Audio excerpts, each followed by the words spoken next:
and that's so-called Native Americans, right? And the whole reason why is because we transgress against our God. So in other words, they say it's a new year, I got a resolution. Negroes and Latinos repent, this is revolution.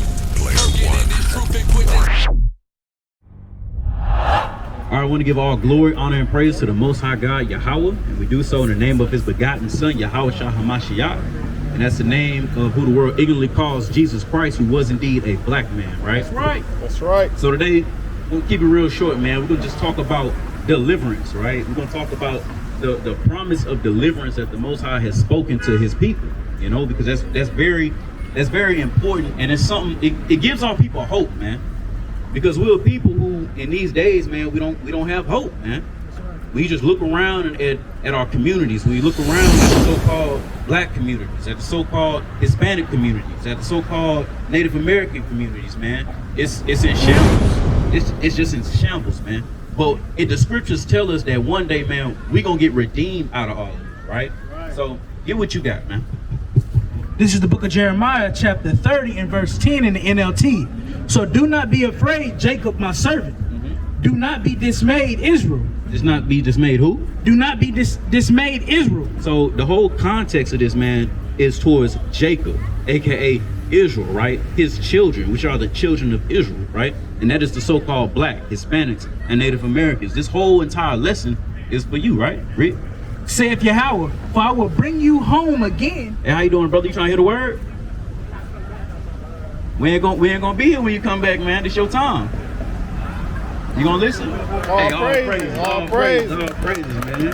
Hey, let me ask you something, man. What would you classify yourself as? Like religion? Like yo, if you got a job interview and they gave you an application, what you checking on that box? You checking a white man? I already plan on working for nobody. All right, the whole point, man. What's your nationality? Like, what would you call yourself? Black, African American. Right, black, African American. See, there's an issue with that because you're not black, bro. Like, look at your pants. You're not that color. You know what I'm saying? When you say African, they got over hundreds of countries in Africa. Which one? You know what I'm saying? You don't know. You say African American, that's two white man's name, right? So when we ask you like who you are and your nationality, a lot of our people, we don't know, right? But we're gonna show you. Somebody give me Deuteronomy 28, right? I'm just gonna show you real quick something. Give me Deuteronomy 1 and 1 first. Right? You familiar with the Bible? No? You huh? Okay. You know the story of Moses? No? Alright, let me give you a little crash course, right? So in the Bible, there was a man named Moses. And Moses was like a prince, right? In Egypt. You know Egypt. Like the whole Egypt pharaohs and all like that.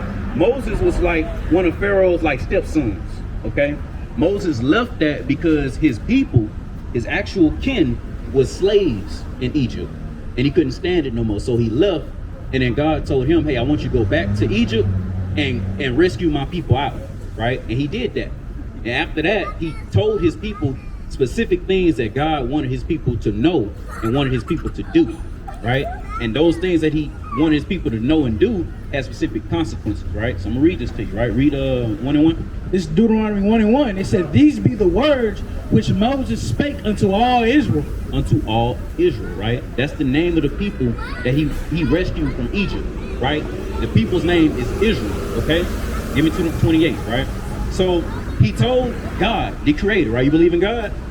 Right. So the God you believe in told these people named Israel specific things, specific commandments, specific laws, and specific judgments to do, right? And he said, listen, if you do it, this is what happened. If you don't do it, here's the consequences, right? We're gonna read that right quick, just a few. Read. This is the book of Deuteronomy, chapter 28 and verse 15. I'm gonna start at verse 1. This is Deuteronomy 28 and 1. So this is what happens if Israel, right? I'm just gonna say Israel. These people, whoever they may be today, right? This is what will happen if they actually listen to God, right? Read. And it shall come to pass, if thou shalt not hearken diligently unto the voice of the Lord thy God, to observe and to do all his commandments, which I command thee this day, that that the Lord thy God will set thee on high above all the people of earth. You heard that, brother? He said, if you listen to God, he's going to set you up on high above all the nations of earth. That's what he told Israel, right? That's one condition. Get verse 15. Here's the other condition, right? He said, if you listen to me, I'm going to put you above everybody in the world. God, that's the creator, who you believe in. That's what he said. But he said, okay, now if you don't listen to me, this is what's going to happen. Read. Verse 15, but it shall come to pass, if thou wilt not hearken unto the voice of the Lord thy God. So if you don't listen, he said, if you don't listen to me, this is what I'm going to do to your people. Read. To observe, to do all his commandments and his statutes, which I command thee this day, that all these curses shall come upon thee and overtake thee. All these what? All these curses shall come upon thee and overtake thee. Now let me ask you, is a curse a good thing or a bad thing? When you curse somebody, it's a bad thing, right? So let's read. I'm gonna read like 3 of them, right? Just 3, and I want you to think about this. Give me verse 54. Right? I just want you to think about these things, right? Read. Verse 54.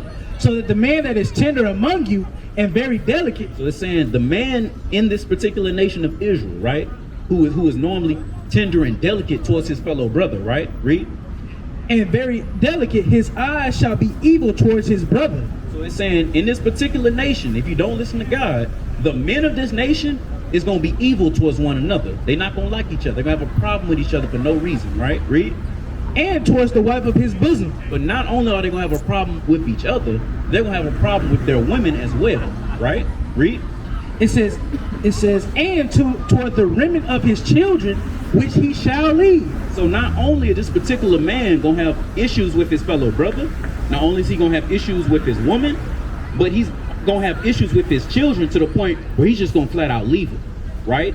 Bell should be ringing in your head, right? Give me one more. Give me proverb by word. Right? Should be over here.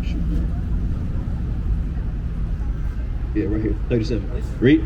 It's Deuteronomy 28 in verse 37. And thou shalt become an astonishment, a proverb, and a byword among all nations, whither the Lord shall lead thee. Now, do you know what a byword is?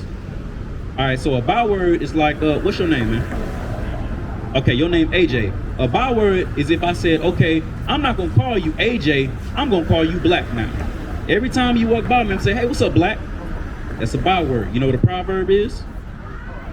A proverb is like a witty saying, right? So that'd be like, you AJ. That's if I tell him, look, man, shoot, hey, we put something in the book, AJ ain't gonna even know it's in there.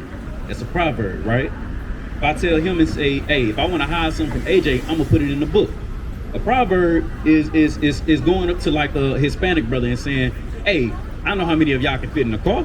The whole family. That's a proverb, right? It's like a witty saying that may or may not be true, right? You know what an astonishment is? Okay, an astonishment is like a wonder, right? Like LeBron James, right? When you see LeBron James hoop and make all them points, you like, hey, damn, that's LeBron James, right? When you Michael Jordan, when you go and watch Michael Jordan clips and he doing things you ain't never seen before, that's an astonishment. You're wondering like, man, this man can really hoop. Usain Bolt, right? The Bible is saying these particular people will have curses to where the men of their nation not gonna like each other. Hey man, you scuffed up my shoe, I want to fight you, I want to kill you. It says that the men will have problems with their woman. Hey, I don't like how she looking at me today, man. I'm just gonna differ. Hey, you know what? I don't care about her feelings. I'm just gonna hit it and I'm gonna quit it. I'm gonna leave. The Bible is saying that a part of these curses, men are gonna have children and just completely leave them. It's saying, hey, these particular people will be called bywords such as black, such as nigger, such as Afro-American, such as what's the colored folks, right? Spick, pickaninnies, right? These are all things that the Bible has said. Bell should be ringing like, man, this sounds kind of familiar, right? Right, give me the last verse. Read. This is verse 68. And the Lord shall bring thee into Egypt again. Now, you say you weren't really familiar with the story of like Moses, right? In Egypt, what was going on was that people was in bondage.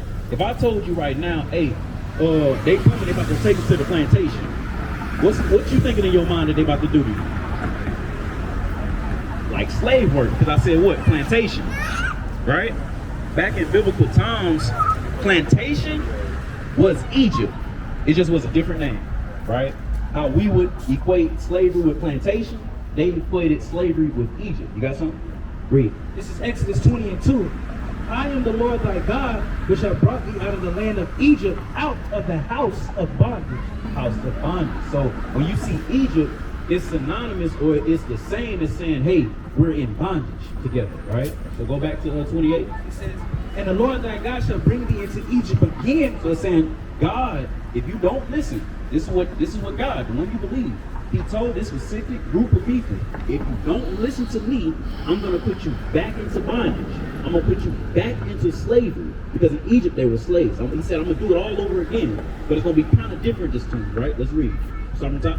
It says, and the Lord shall bring thee into Egypt again with ships. With what? With ships. With what? With ships. So God said, hey, I'm going to take you. If you don't listen to me, I'm going to take you. I'm going to put you back in bondage. Only this time, you're going to go into that bondage with ships. Right? Sound familiar, right? Let me ask you something. Of everyone in the world, who went into slavery on ships now? Colored folks, right? And I'm glad you said colored folks because it wasn't just so-called black people, right? My fellow Hispanic brothers, they went into slavery too. Some called encomienda. You can look that up. They went to the same slavery. Not just them, but the Native Americans. They went into slavery before anybody. They was the first ones, right? They came, what was it, with Taino Indians that they took? Yeah, Christopher Columbus. Yeah, they took the Native Americans first and started shipping them off to England. And then once they started killing them, they started dying off, they went to the west coast of Africa and started bringing so-called so-called blacks, right? Keep reading. It says, by the way whereof I spake unto thee. So it said exactly how I told you. Exactly how I told you is how it's going to happen. God said, hey, y'all are going to go back to slavery on ships. Read. Thou shalt see it no more again. And there ye shall be sold unto your enemy. You shall be what? And ye shall be sold unto your enemy. So the people who was in slavery, who were they sold to? They were sold to white people, right? Read. It says, for bondmen and bondwomen. So when it says bondman and bondwoman, it's saying, hey, you're going to be sold to your enemies for a slave man and slave woman, right? Read. And no man shall buy you. And no man is going to actually redeem you from that, right? So everything that we just read applies only to three groups of people in the entire world. That's so-called blacks, that's so-called Hispanics, and that's so-called Native Americans, right? And the whole reason why is because we transgress against our God. So in other words, we did not do what our Heavenly Father told us to do. It's like you got like a father or a father figure in your life. So if let's say you were younger, if your father told you to take out the trash, and he came home and the trash wasn't taken out, there'll be consequences, right? The same way as with God, right? So somebody give me Amos. Give me Amos 3. The same way with God, right? He punishes his people as a father punishes his children. And that's why when you look at our communities, it's in shambles. That's why when you look at how we treat each other, it's horrible, right? Let me read this thing. Read. This is the book of Amos, chapter 3, verse 1. Hear this word that the Lord hath spoken against you, O children of Israel. O children of Israel. When you read the Bible, right, and I know a lot of our people is turned off from the Bible, right? I understand it, I get it, right? You have white people who misuse these scriptures for centuries, right? But now we're actually coming in and we're picking it up and we're reading and we're saying, hey, this don't say what y'all been telling me this entire time, right? It keeps saying God of Israel, children of Israel, Israel, Israel. Israel will go through these curses. Israel will be redeemed, right? Read. Against the whole family, which I brought you up from the land of Egypt. Of Egypt, we just read, right? Egypt. The same way how we were in Egypt back then, we're in Egypt today. Read. Verse 2. You only have I known all of the families of the earth. Therefore, I will punish you for all your iniquities.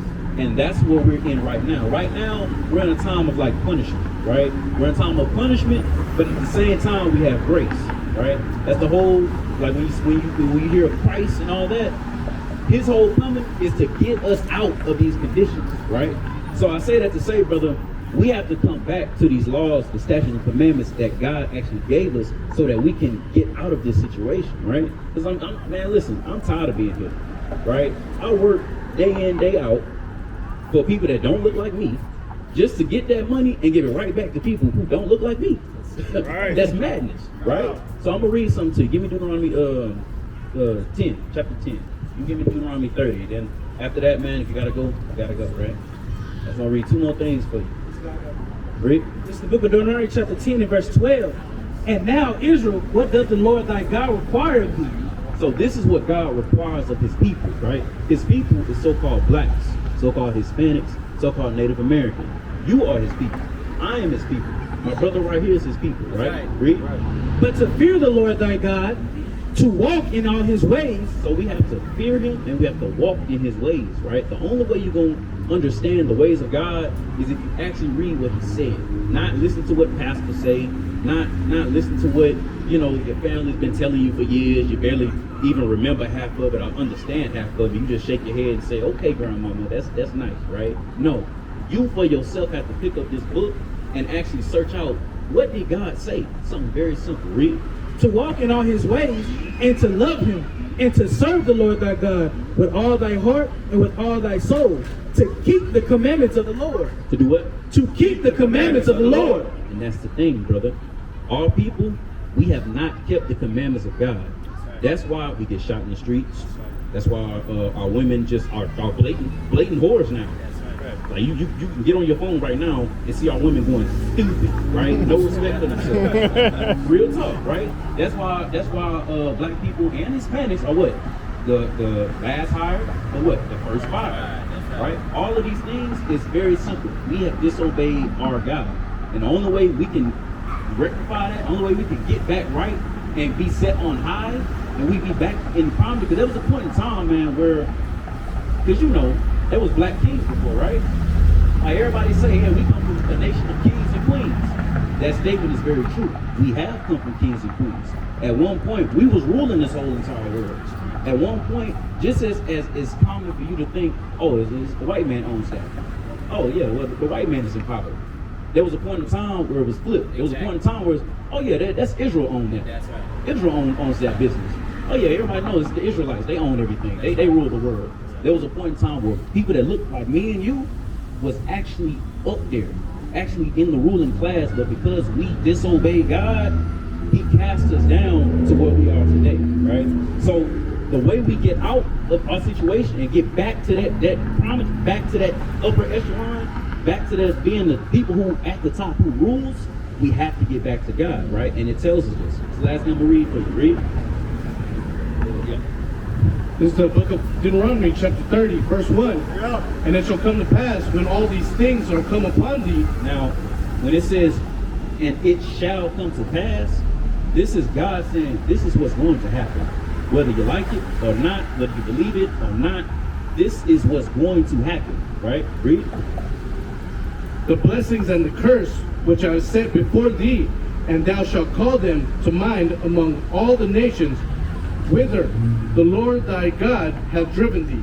Now, that's what you're witnessing right now.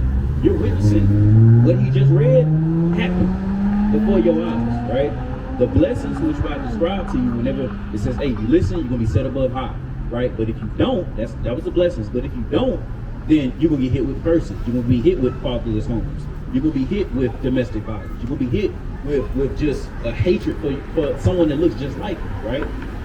We're calling that to mind. We're showing you these things so that you can say, yeah, I ain't gonna lie, that kind of sound like my people. That kind of sounds like the cousin I know. That kind of sounds like my homeboy I know, right? Read. Verse 2. And shall return unto the Lord thy God, and shall obey his voice according to all that I command thee this day, thou and thy children, with all thine heart and with all thy soul. And that's what I was explaining to you. When we return to God and we actually obey his voice and we actually do what he said, us and our children in sincerity, meaning, hey, we want to do it. No one's forcing us, no one is saying, hey, we should, we just want to because we actually want to do what God told us. He said, once we do that, well, let's see what happens, right? Read. Verse 3. That then the Lord thy God will return thy captivity and have compassion upon thee, and will return together and gather thee from all the nations, whither the Lord thy God hath scattered thee. So that's when God is going to actually get us out of this, man. That's when he's going to take us from where we are today and place us back in our land. We're not from here, man. We was brought here on ships, right? Meaning what? Before we was brought here on ships, we had our own location. We had our own place. We had our own stuff before we were brought over here. God is saying, that's when I'm gonna take you and I'm gonna bring you back. I'm gonna bring you back to how you was, man. So you gotta come back to the law, statutes, and commandments. You gotta read this Bible, and you just gotta figure out for yourself, what does God want for my life? Because if you don't, brother, I'm trying to tell you, man, if you don't, you're gonna get caught up in this place. In this place, I don't know if you watch the news, I don't know if you've seen, news on Twitter, TikTok, whatever you into, right? This world ain't getting any better, brother. It ain't getting no better. It's only getting worse and worse and worse, and it's not gonna get better. It's gonna get worse all the way up until the point where who the world calls Jesus Christ comes back. Once he comes back, he's gonna gather his people that actually obey God, and they're gonna be saved from everything that's coming to this place. If you don't do that, you're gonna get caught up with the judgment of this place. And you don't want to do that, brother. Right. The judgment of this place is a fiery death, and you don't want that. Go ahead, read. This is 2 Ezra 16 and 67. Behold, God himself is the judge. Fear him. Lead off from your sins and forget your iniquities, to meddle no more with them forever. So shall God lead you forth and deliver you from all trouble.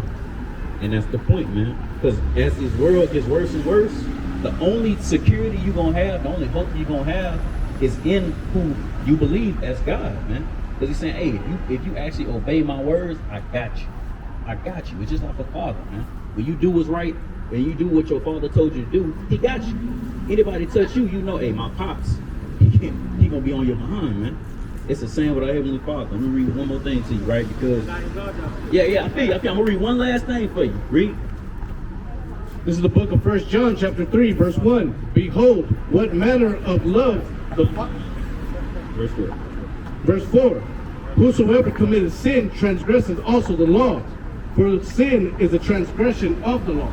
And that's what sin is, brother. Nobody explains that to you. But sin is transgressing God's law. Right? So if you don't want to sin no more, you got to figure out what he said. You got to figure out his laws, brother. So I'm going to leave you on that. Check out that flyer and just look us up, man. Just look us up. We're on YouTube. Look us up, brother. How do you pronounce it? Sakari, yep. Sakari, Houston. Well, back in Roman times, Sakari was a group of Israelites who was zealous for the Most High's laws. So they wasn't taking any of that, hey, you can't do the laws of God. No. If you told the Sakari, hey, we don't gotta do the laws of God no more, they might punch you out. Like that was the Sakari. They didn't play about the laws of God, right? So we take that moniker and we take that name because we ourselves are zealous. Now we ain't gonna punch nobody in the face, obviously, but we stand firmly for the laws of God. That's why you see these brothers, and we all young brothers up here, man. We not that much older than you. Not that much older than you, man. So there gotta be a reason why people not that much older than you is taking time out of a Saturday to stand on the corner, feet hurting and all, in the rain. It just rained on us like 10 minutes ago. Just to tell you, hey brother, you gotta come back to God. Because we love you, brother. Right. This is true love. What you're witnessing right now is true love. I bet you ain't never seen no pastor come out on the street corner and try to at least read something for you on the Bible. See what I'm saying, man? So check out that flyer because it's important, man. It's important because it might save your soul, brother. I appreciate it. Hey, all praise.